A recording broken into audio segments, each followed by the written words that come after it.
Kleanthis Xanthopoulos grew up in Greece with an interest in science and business. His academic achievements gave him the choice of where to pursue his advanced studies. Well, he chose Sweden because it enabled him to remain in Europe without having to switch to the local language. Eventually, he relocated to the United States, where he played a key role in the Human Genome Project before turning to entrepreneurship. As chairman and CEO of Shoreline Biosciences in San Diego, he's shepherding the development of advanced cell therapies based on the research of Dr. Dan Kaufman. California embraced stem cell research at a time when there was some hostility elsewhere. Years later, the effects are very evident, with San Diego emerging as a key place for stem cell advancement and with a growing impact on patients. Shoreline goes beyond T cells to focus on natural killer cells, developing allogeneic therapies that do not have to be customized for each patient.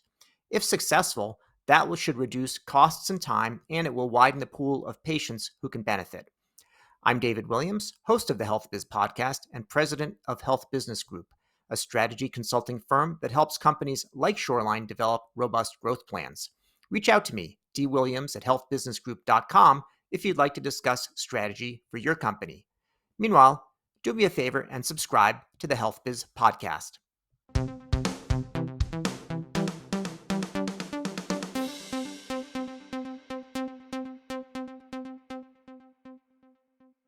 Well, Kleanthis Xanthopoulos, Chairman and CEO of Shoreline Biosciences, welcome to the HealthBiz podcast.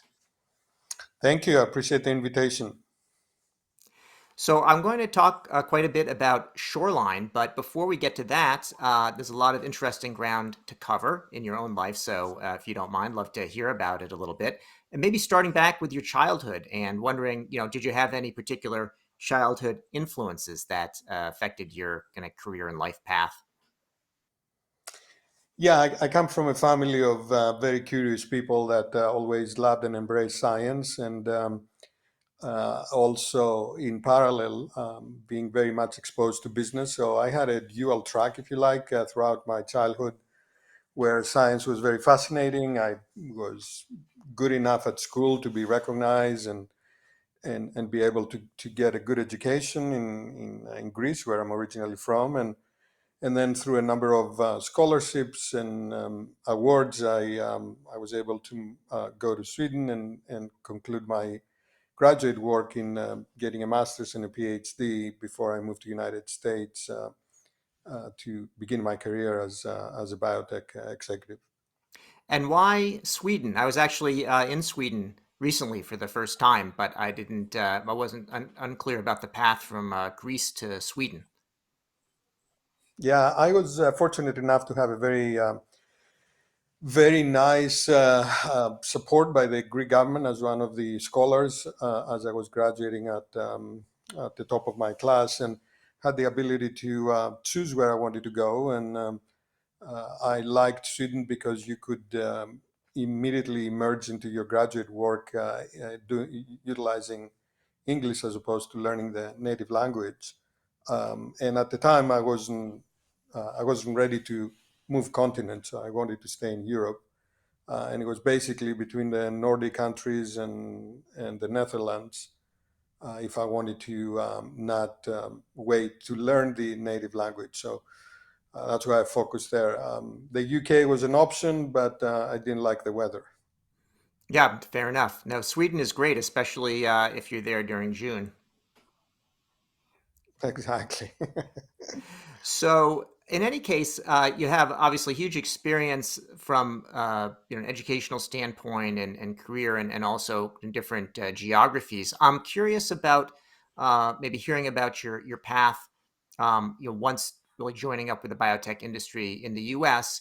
and what that experience has been like, and what it's like having the kind of cross-cultural experience of southern and northern Europe as well as the U.S. and if that brings anything to your work other than the variety of weather and cuisine. Yeah, it's a very interesting point, David. And the what eventually we're the result of different experiences we have as we grow up and get influenced by a number of cultures. And to me, I thought it was incredibly interesting to be immersed in diversity. In United States, of course, you see diversity on a daily basis. In Europe, at least when I was growing up, it was slightly different. Southern Europeans are different than Northern Europeans, and you usually interact only in the summer when they come to spend their holidays. So to be able to expose to the wonderful Nordic culture as a Southern European was incredibly rewarding and open up my eyes to be much more inclusive and accepting of a variety of different ideas. People look at the same thing and come to different conclusions based on their backgrounds. And so I think I was armed with a very strong concept of allowing a very open culture, inclusion, diversity, things that have become now very much in vogue. And that experience I took with me when I came to United States. I was a faculty associate professor at the Karolinska Medical Institute when I was recruited to join the National Institutes of Health and participate in a historical project of mapping the human genome. And from there, I came to San Diego, to join a company called Aurora Biosciences. And you can immediately see how all of these exposures to different cultures and different aspects of your life can be translated into how you build a successful company, because the biggest asset is its people, and in order to have that as a huge asset for your company, you need to have that kind of diversity and inclusion to be able to get the best out of a variety of different opinions and different experiences. And that was very, very good for me. Now, you mentioned your role in the Human Genome Project, which is, I think, in the mid to late 1990s, and I think even at the time, it was considered to be very historic. You know, we're hearing about things at that moment, and I think, if anything, like the internet, it's proven to be perhaps even more profound over time. What was that experience like at the time? And as you reflect back on it, 25 years later, what has been the broader meaning of it for you? It has a profound impact on my scientific career and impressions of how you use science to advance human healthcare.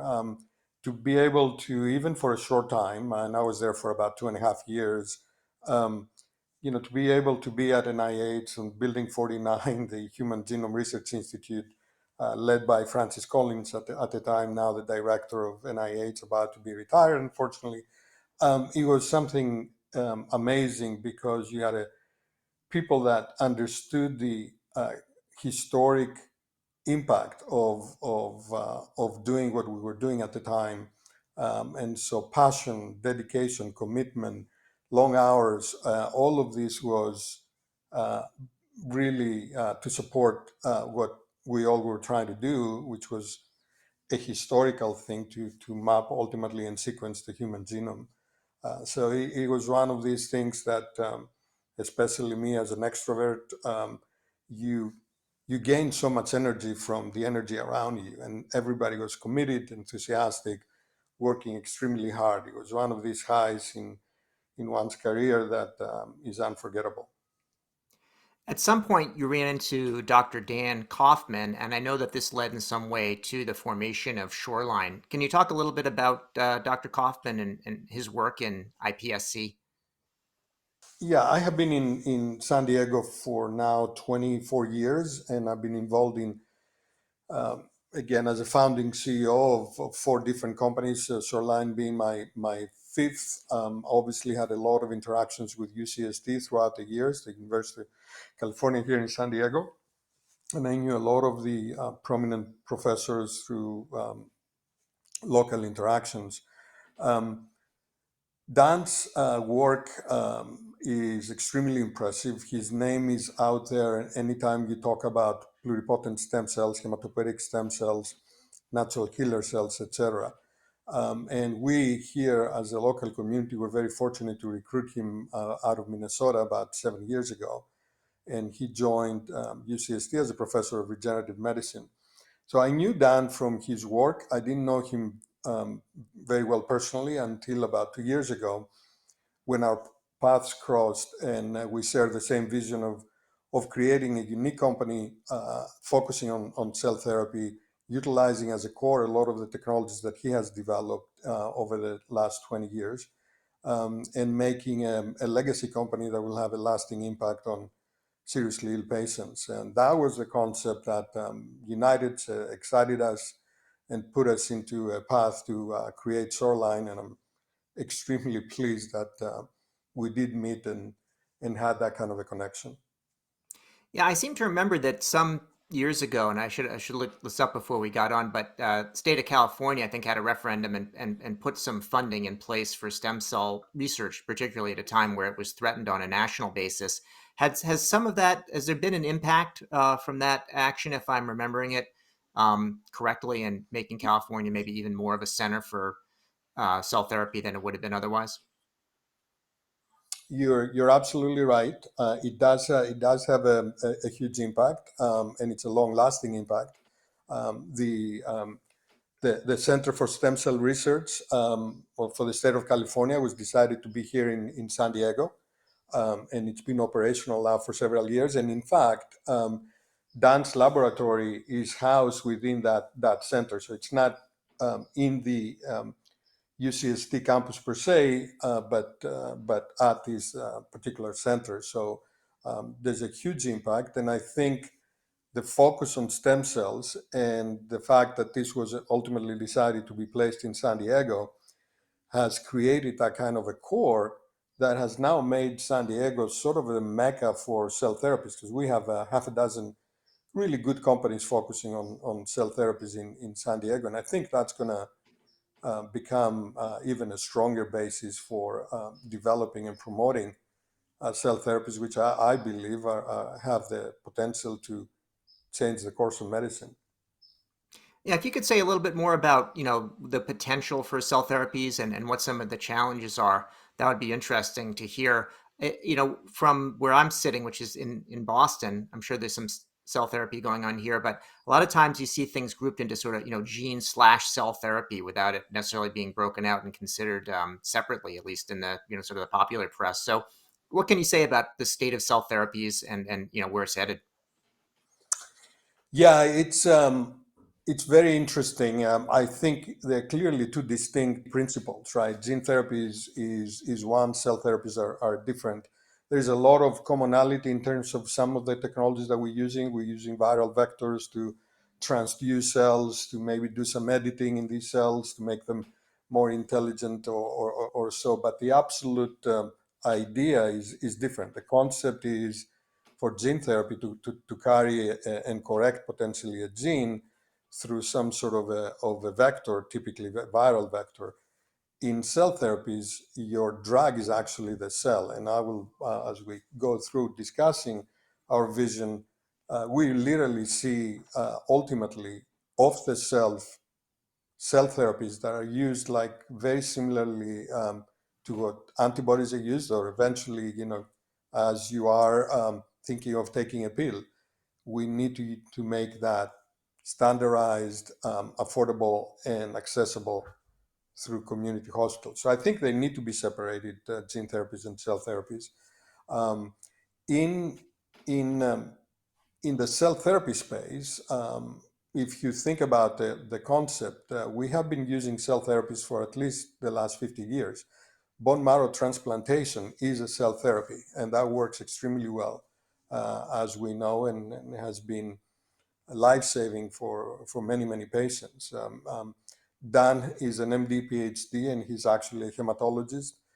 And it was his exposure to that bone marrow transplantation 20 some years ago that made him start thinking, hey, maybe we can broaden that aspect of how we utilize cells to treat diseases. And of course, what has happened in the last 10 years is legendary companies like Kite, now part of Gilead, and Juno, introduced the concept of so-called CAR T therapies, utilizing T cells, lymphocytes in our immune system, but armed with chimeric antigen receptors that target those cells to specific tumors. We now have over 6 approved drugs for certain hematological tumors, and that opened up the the big vision of we can manipulate these effector cells. We can standardize them. We can arm them. We can make them stronger so they can survive longer in the body to fight the tumors, and potentially make them affordable and accessible to many, many patients. Now, where Shoreline comes in is while all this has been happening with the T cell as the effector cell, we have now realized that our immune system is comprised of many different cell types, including so-called natural killer cells and macrophages. And we can do the exact same thing if you have the technology. A lot of times when these technologies and breakthroughs have to be communicated to the public, the nomenclature is helpful. And I think that cell therapy has done a pretty good job. So CAR T is not a bad name, but natural killer sounds very appealing. So I'm hand it to you for using that name. But I want to know if you could just explain again what's the advantage of working with the NK cells and natural killer cells compared with the T cells. Yes. It started with some extremely impressive data on CAR T cell on hematological tumors, right? We saw some complete responses in patients with these tumors in the range of 60-70%, which were unheard of. However, and unfortunately, for a percentage of these patients, we saw some significant side effects and potential deaths, mainly cytokines response syndrome, graft versus host. Basically, the T cells that you're introducing are staying in for a long time and ultimately being recognized as a source of mounting uncontrolled immune response that leads to these very significant side effects. So while they're extremely powerful, they have had some significant side effects. NK cells, however, have been used now for a number of years in several hundred patients, and what we're seeing is lack of these side effects. So we don't see cytokines release syndrome. We don't see graft versus host disease. They appear to be much less potent in terms of eliciting a negative response, yet they maintain their effectiveness against a number of hematological tumors. There are now half a dozen companies and more to come that are using NK cells, natural killer cells, as effectors in the clinic. And we continue to be very impressed with the safety profile as well as the efficacy profile of these effector cells versus what we've seen with CAR Ts. Now, one of the challenges that I'm aware of for gene therapy, and I think it applies often in cell therapy as well, is the need to customize the treatment for the individual patient. And I understand that adds to the time and the cost and the complexity. Is that, in fact, an issue with cell therapy, and does it affect what you're doing? It absolutely is, and we are very fortunate at Shoreline that we have taken a different route to precisely solve that problem. So you're referring to what is called as an autologous cell therapy, in which case we come in, we look at the patient, we meaning the industry so far, will go through a process called leukapheresis, where you take out the immune cells of the patient, and then you go to the lab, expand them, manipulate them, and several weeks later you reinfuse them back to the patient. So there's a number of issues with that. Number one, it takes time. And unfortunately, at least in the clinical trials initially, these patients are severely ill and they may not have, 3, 4, 5 weeks. Second is that they may not have enough cells to start with, which of course is problematic because you want to give as many effector cells that you have armed now with the with the so-called chimeric antigen receptors, then give them back to the patient. And if you start from a very low level, you're not going to achieve a maximum efficacy. So, and the third is, of course, the cost, because this is all very costly. It has to be done in very specialized centers, etc. We took a different approach, and this is, again, Dan Kaufman's work and focus over the years. in so-called pluripotent stem cells. And the pluripotent stem cells are essentially cells that have been reprogrammed to go back to the initial state. That's why they call pluripotent. They have the potential to be differentiated into dozens of different cell types, depending on how you culture them and what kind of conditions you apply as they differentiate. And the Kaufman laboratory and others have shown that you could direct differentiation of these cells into hematopoietic stem cells, and from there to specific hematopoietic lineages, including natural killers, macrophages, and potentially T cells. Now, what does that do? That is a truly allogeneic. In other words, we have a pluripotent stem cell line in our freezers, and we can take that up and differentiate it into natural killer cells and macrophages, and they're truthfully off the shelf therapies now. They're literally in our freezers until a patient comes and they're ready to be administered. That eliminates all the risks that I described, plus, of course, reduces significantly the cost of these therapies and the accessibility of that, because we could eventually move away from the big specialized academic centers and embrace community hospitals so that we can get to as many patients in need as possible. And that's the beautiful thing about what Shoreline and other companies that are focusing on pluripotent stem cells are doing. Now, having said that, it is a combination of art and science to be able to do that with pluripotent stem cells. It takes a lot of experience, it takes a lot of know-how, and that's where Shoreline excels. You mentioned earlier in the conversation Kite, and I believe that Shoreline has actually done some collaboration with Kite and Beijing, another company, earlier this year. Is that right? And what are those collaborations about? That is correct. We were extremely pleased to engage with Kite and Beijing. Both of these companies are extremely innovative, and they shared our vision, which is ultimately the cell therapies of the future have to be based on allogeneic, therefore pluripotent stem cells as the engine. They have to be effective, safe, and truly off the shelf. And both companies realize that you need, as I was just mentioning, this core technology and the know-how. And after doing their diligence in the landscape and talking to many different companies, they both focused on Shoreline as being the premier company in the space, or at least one of the premier companies in the space. And we were able to create two very strategic and fundamentally transformative partnerships for Shoreline. So Kite and Bayesian together brought their expertise to the table, their know-how in terms of biological targets, specific indications. What we bring to the table is pluripotent stem cells, how we create those cell therapies, and together we are working towards a very healthy pipeline of over 10 programs that we plan to start introducing into the clinic starting in at the end of next year, and then with a cadence of 1 to 2 new programs in the clinic on an annual basis.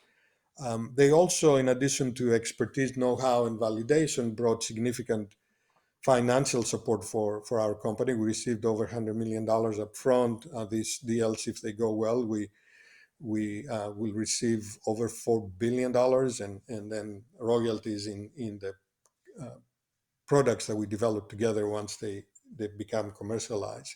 So it's been an incredible validation for Shoreline, but importantly, we really have built a true partnership between us and Kite and us and Beijing, where the teams work together to address all the challenges that one faces in drug development.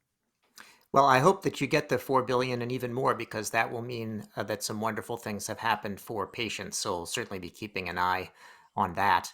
I want to ask you one final question, and that is changing the subject a bit, but a question I ask for all my guests, which is, have you read any interesting books recently? Is there anything that you would recommend for our listeners? Yeah, I'm a big buff of historical books and historical fiction. So, and being Greek, I've been reading a, a very interesting book about the naval battle of Salamis, which fundamentally changed the